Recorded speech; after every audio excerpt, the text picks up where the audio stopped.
안녕하십니까. 성균관대학교 소프트웨어 융합대학 송선용 교수입니다. 혁신가에서 혁신기업으로 혁신기업가 리더십 사례 두 번째는 아마존 창업가인 제프 베조스입니다.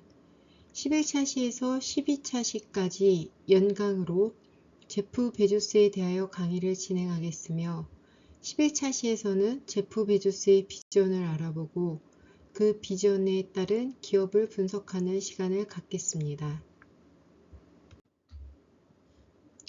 혁신과 고객 중심의 철학을 바탕으로 다양한 비전을 제시하며 여러 산업에서 큰 영향을 미치고 있는 제프 베조스는 미국 출신의 기업가로 인텔, AT&T 등 대기업을 거쳐 시애틀에서 인터넷 서점이라는 창업 아이템으로 사업을 시작합니다.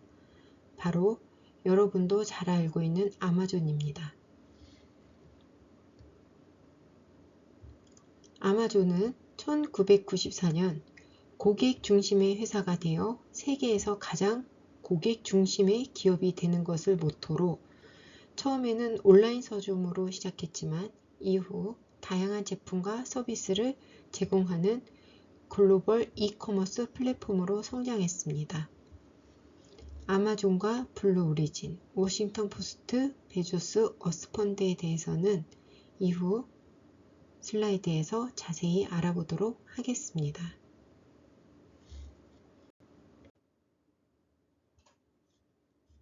아마존의 미션은 지구상에서 가장 고객 중심적인 회사가 되겠다입니다. 2016년 주주서한에서 베조스는 데이원 철학을 강조하며 항상 초기의 혁신적이고 활기찬 상태를 유지해야 한다고 말하며 고객 집착, 고객 중심의 접근 방식이 가장 중요하다고 강조합니다. 고객의 요구를 예측하고 그들을 만족시키기 위해 끊임없이 혁신해야 한다고 말합니다. 또한 프로세스가 목적이 되어서는 안 되며 결과를 중시해야 하는 프로세스의 위험과 외부의 변화와 트렌드를 빠르게 수용하고 이를 통해 지속적인 성장을 추구해야 한다고 강조합니다. 신속한 의사결정이 중요하며 이를 통해 변화에 빠르게 대응할 수 있어야 한다고 말하며 고객을 기쁘게 하려는 모두의 열망이 당신이 그들을 위해 발명하도록 이끈다고 강조하고 있습니다. 아마존은 혁신과 고객 중심의 경영 전략을 통해 이커머스, AWS, 디바이스를 비롯한 인공지능 서비스를 전개하고 있습니다. 먼저 이커머스 부분에서는 아마존 마켓플레이스를 통해 다양한 제품을 여러분들이 온라인 플랫폼을 통해서 빠른 배송과 편리한 구매 경험을 제공받고 있습니다. 또한 아마존 프라임의 구독 서비스를 통해 무료 배송, 동영상 스트리밍, 음악 스트리밍 등 다양한 혜택을 제공받고 있고 아마존 웹 서비스인 AWS 클라우드 컴퓨팅 서비스를 통해 안정적인 IT 인프라를 제공받고 있습니다. 효율적인 비용 관리와 확정성을 통해 많은 사랑을 받고 있고요. 디바이스 부분에서는 전자책 리더기인 킨들, 킨들 파이어, 또 스마트 스피커인 에코나 파이어 TV, 스트리밍 디바이스도 여러분들이 많이 활용하고 있고요. 네 번째로는 스트리밍 콘텐츠 사업으로 요즘 두각을 받고 있는 아마존 프라임 비디오라든지 또 오리지널 콘텐츠, 그 다음에 트위치 등도 활용을 할 수가 있습니다. 그 외에는 소비재 물품이라든지 물리적인 리테일에서의 아마존 고도 확인할 수가 있습니다. 다음은 제프 베조스의 비전에 따른 기업 분석입니다. 아마존의 단기적 목표는 제프 베조스의 목표와 상충된다고 볼 수 있습니다. 제프 베조스의 성공 습관 중 가장 인상적인 것은 고객 중심의 철학입니다. 그는 항상 고객 경험을 최우선으로 생각하며 이를 위해 혁신과 개선을 지속적으로 추구했습니다. 특히 회의에서 빈 의자를 두어 고객을 상징하게 한 것은 고객의 목소리를 항상 염두에 두고 의사결정을 내리도록 한 상징적인 방법이었습니다.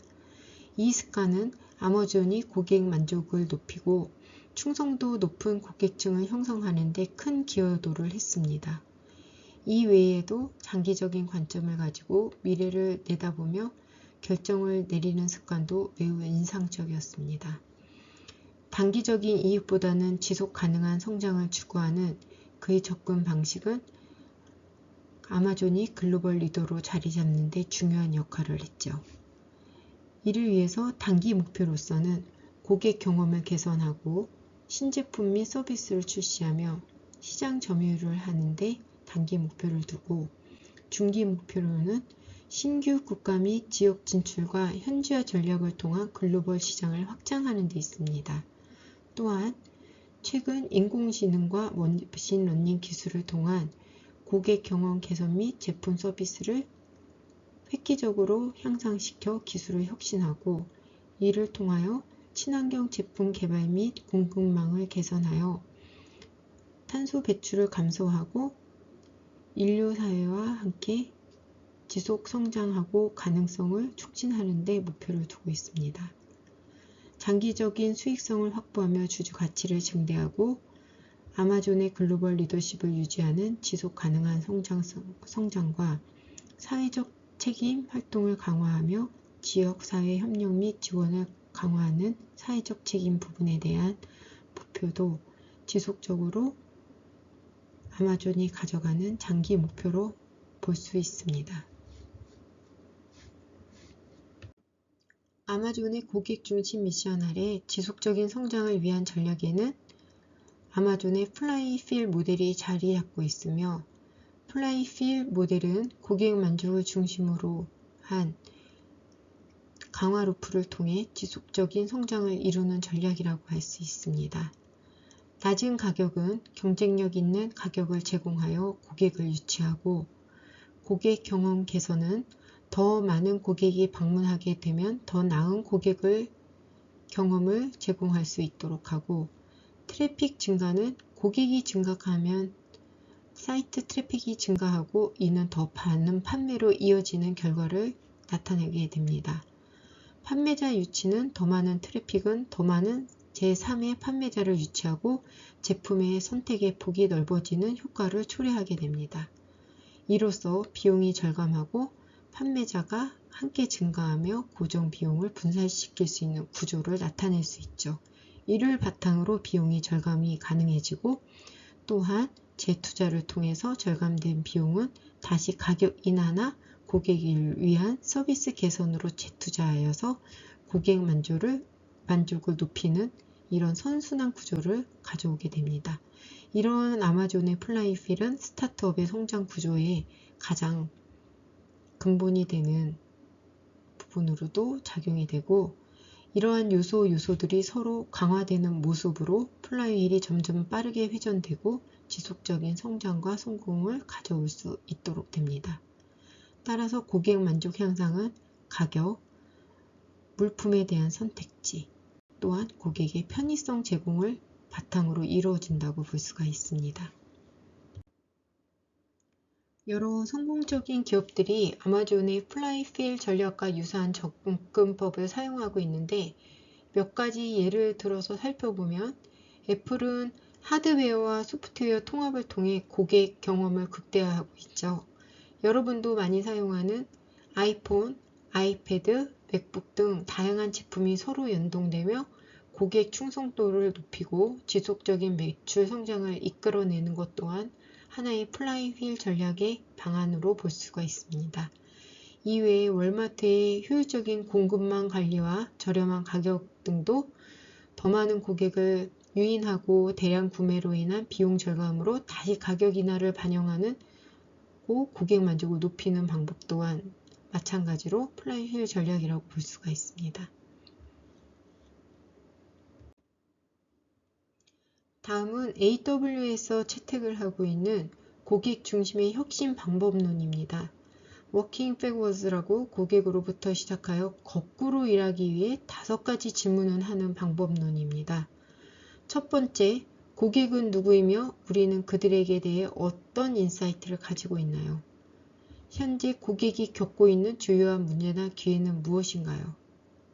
해결책은 무엇이며 가장 중요한 고객 혜택은 무엇인가요? 우리는 고객에게 해결책과 경험을 어떻게 설명하나요? 우리는 고객과 함께 해결책을 어떻게 테스트하고 성공을 어떻게 측정하고 있나요? 고객으로부터 시작하여 거꾸로 일하기 위해 질문하는 5가지. 한 번이라도 거꾸로 질문한 경험이 있는지, 가끔씩은 우리 스스로도 물어볼 필요성이 있는 것 같습니다. 이러한 접근법은 제품이나 서비스를 개발할 때 고객의 요구와 기대를 먼저 고려하는 것을 목표로 다음 단계와 같이 진행이 됩니다. 첫 번째, 프레스 릴리스 작성입니다. 제품이나 서비스가 출시된 것처럼 가상의 프레스 릴리즈를 작성합니다. 이를 통해 고객에 어떤 가치를 제공할지를 명확하게 설정합니다. 다음에는 FAQ 작성입니다. 고객이 가질 수 있는 질문과 그에 대한 답변을 미리 작성합니다. 이를 통해 본 제품이 가지고 있는 기능과 혜택을 구체화하여 설명할 수가 있을 것입니다. 다음은 비주얼 자료를 준비하는 것입니다. 제품의 사용 방법이나 주요 기능을 시각적으로 설명하는 자료를 준비하는 것입니다. 이 과정을 통해 아이디어를 구체화하고 팀 내에서 논의와 피드백을 통해 개선해 나가는 방법이죠. 이 방법론은 아마존의 성공적인 제품과 서비스 개발에 사용되었습니다. 학생 여러분들도 캡스톤 연구를 진행을 해가면서 이런 방법론을 한번 적용해 보는 것도 좋은 방법이라 생각합니다. 다음은 블루 오리진의 주요 사업 영역에 대해서 말씀드리겠습니다. 블루 오리진은 우주 로켓을 개발하는 기업입니다. 재사용한 로켓을 통한 우주 관광 및 달 탐사를 나사와 함께 진행하고 있으며 뉴 셰퍼트는 재사용 가능한 서브 오비탈 로켓으로 우주 관광을 목적으로 개발되었습니다. 뉴 글렌은 재사용 가능한 궤도 로켓으로 위성 발사 및 우주 화물 운송을 목표로 하고 있습니다. 두 번째 목표인 우주 관광 분야는 상업적 우주 여행을 목표로 일반인도 우주 여행을 경험할 수 있도록 설계된 프로그램으로 뉴 셰퍼드를 통해 우주 경계를 넘는 비행을 제공하고자 합니다. 다음은 우주 탐사 부분입니다. 달 탐사 블루 오리진은 달 착륙선인 블루문을 개발하여 나사의 아르테미스 프로그램과 협력해 달 탐사를 목표로 하고 있습니다. 이러한 부분에 대한 블루 오리진은 단기 목표로 뉴 셰퍼드 상업 비행을 확대하고 더 많은 상업 우주여행 비행을 통해 고객 경험을 개선하고 시장을 확대하고자 합니다. 뉴 글렌의 첫 발사 준비는 첫 궤도 발사를 성공적으로 준비하고 실행하기 위해서 중기 목표와 함께 1에서 5년간의 뉴글렌 상업 서비스를 시작을 하고 있습니다. 뉴글렌을 통해 위성 발사 및 우주 화물 운송 서비스를 본격적으로 시작을 하고 있으며 달 탐사 임무 수행을 통해서 블루문을 성공적으로 수행하고 나사와의 협력을 강화합니다. 이를 통해서 우주 정착지를 건설을 하는 장기 목표를 가지고 인류의 우주 가능성을 탐구하고 있습니다. 지속 가능한 우주 경제 구축을 위해서 재사용 가능한 로켓 기술을 통해 우주 경제를 지속 가능하게 만들고 더 많은 사람들이 우주를 경험할 수 있도록 합니다. 이러한 목표들은 블루 오리진이 우주 탐사와 상업적 우주 여행 분야에서 선도적인 역할을 하는데 중요한 역할을 수행하고 있습니다. 그렇다면 블루 오리진과 앞선 차시에서 학습했던 일론 머스크의 스페이스X 우주 사업은 여러 면에서 차별화되지만 주요 차이점은 무엇이 있을까요? CEO인 제프 베조스와 일론 머스크의 기업가 정신, 리더십과 일맥상통하는 부분도 있지만 다른 부분도 분명히 있겠죠. 자, 비전과 목표에 대해서 한번 확인해 볼까요? 블루 오리진은 장기적으로 우주에서의 지속 가능한 경제를 구축하는 것을 목표로 합니다. 이는 우주 정착지와 같은 인프라를 구축하여 인류의 우주 거주 가능성을 탐구하는 데 중점을 둡니다. 그러나 스페이스X는 화성 식민지 건설을 목표로 하며 인류를 다행성 종족으로 만드는 것을 비전으로 삼고 있습니다. 이를 위해 화성 탐사와 정착을 위한 기술 개발에 집중하고 있는 모습을 볼 수 있었죠. 두 번째, 재정적 접근 방식입니다.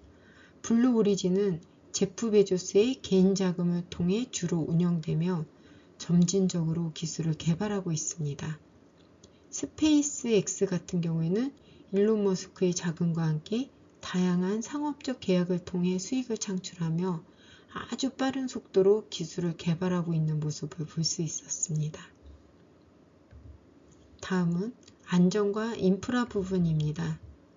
블루 오리진은 안전을 최우선으로 하고 우주 여행의 위험을 최소화하여 장기적인 인프라 구축에 중점을 둡니다. 기존 스페이스X 같은 경우에는 비용 절감과 재사용성에 중점을 두고 더 많은 발사 임무를 수행할 수 있도록 합니다. 자, 여러분들 차별점이 보이시나요? 누가 더 우수하고 누가 더 효율적인지 판단을 하는데 목적을 두진 않습니다. 다음, 제프 베조스의 기업인 워싱턴 포스트에 대해서 말씀을 드리도록 하겠습니다. 워싱턴 포스트의 주요 사업 영역은 정치, 경제, 국제 뉴스 및 탐사 보도를 중심으로 한 디지털 저널리즘으로 2013년 제프 베조스 인수 후 디지털 전환 가속화, 아마존 핵심 엔지니어 파견을 통한 유연한 콘텐츠 제작 등 기술 혁신, 콘텐츠 품질 향상, 아마존 프라임 연계를 통한 고객 충성도를 높임과 동시에 국제 뉴스 커버리지를 확대하고 있습니다. 이러한 변화들은 워싱턴 포스트가 디지털 시대에 맞춰 지속적으로 성장하고 독자들에게 신뢰할 수 있는 정보를 제공하는 데 중요한 역할을 했습니다. 단기적 목표는 먼저 단기 목표로서 디지털 구독자를 확대하여 특히 모바일 디지털 구독자를 늘리기 위한 마케팅 캠페인과 프로모션을 강화하고 있습니다. 중기 목표로서는 디지털 플랫폼을 강화하여 새로운 기능을 도입하고 독자 참여를 유도하고 모바일 앱의 사용자 경험을 개선하는 데 두고 있습니다. 또한 국제뉴스 커버리지를 확대하고 글로벌 독자층을 확보하는 등 글로벌 확장을 하는 데 주력을 하고 있습니다. 장기 목표로서는 지속 가능한 수익 모델 구축을 위해 광고와 구독 외에도 다양한 수익 모델을 개발하여 재정적 안정을 확보하고 새로운 기술과 혁신을 통해 저널리즘의 미래를 선도하는 혁신 저널리즘을 표방하고 있습니다. 이러한 목표들은 워싱턴 포스트가 디지털 시대에 맞춰 지속적으로 성장하고 독자들에게 신뢰할 수 있는 정보를 제공하는 데 중요한 역할을 하고 있음을 보여주고 있습니다. 워싱턴 포스트의 주요 사업 영역은 베조스 어스펀드의 주요 사업 영역으로 첫 번째, 기후변화에 대응하고자 합니다. 탄소 배출 감소를 위해 재생 가능 에너지 프로젝트와 탈탄소 기술에 투자하여 탄소 배출을 줄이는 데 중점을 두고 있습니다. 또한 전 세계 에너지 시스템을 재생 가능한 에너지로 전환하는 프로젝트를 지원하고 있습니다. 두 번째, 자연 보호를 통해 생태계 보호와 복원을 위한 프로젝트를 지원하여 생물 다양성을 유지하고 2030년까지 지구의 30%를 보호하는 토지 및 해양 보호 목표를 설정하고 이를 달성하기 위한 다양한 이니셔티브를 지원하고 있습니다. 세 번째, 환경 정의를 통한 환경 불평등 해소를 통하여 환경 피해로 인해 불균형적으로 영향을 받는 지역사회를 지원하고 있습니다. 이를 위해서 단계적 목표로 프로젝트 자금을 지원하고 기후변화와 자연보호를 위한 다양한 프로젝트 자금을 지원하며 즉각적인 영향을 미치는 부분에 대한 인공지능과 위성기술을 활용한 기술 혁신을 촉진을 하고 있습니다. 다시 수업을 마치도록 하겠습니다. 질의사항은 상단의 다나송 skku.edu로 문의 주시기 바랍니다. 감사합니다.